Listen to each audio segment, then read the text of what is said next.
A few years ago, AIDS medicines were all in the news. They cost only $10,000 a year for pills that cost a couple $100. And the question was access to that, to those drugs. Now the cancer drugs are even much more expensive.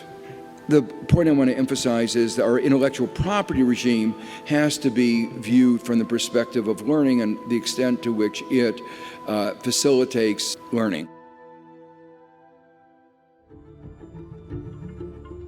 The general principle of a learning society have broad implications for the entire economy and for every aspect of economic policy, for financial and capital market liberalization, the design of monetary policy and institutions, intellectual property regimes, investment and trade regimes and treaties, taxation, and legal frameworks for corporate governance and bankruptcy. I've obviously just had time to scratch the surface, but I hope I've convinced you that this is a new lens through which one ought to see a whole range of policies. Countries might like to pretend that they could avoid matters of industrial policy, the kinds of issues I've been talking about, following the neoliberal doctrines that these are matters to be left to the market. But they cannot. The design of the education system have to be confronted by all governments.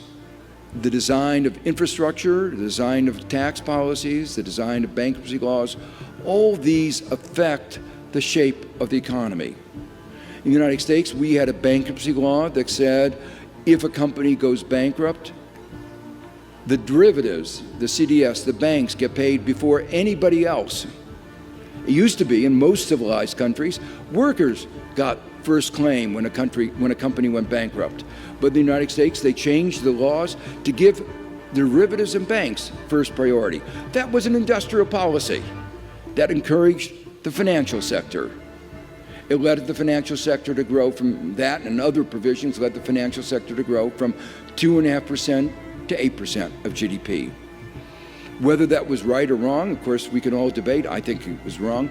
But the important point I want to emphasize is that all countries are engaged in these issues of industrial policies, of framing the economy. You can't get away from it.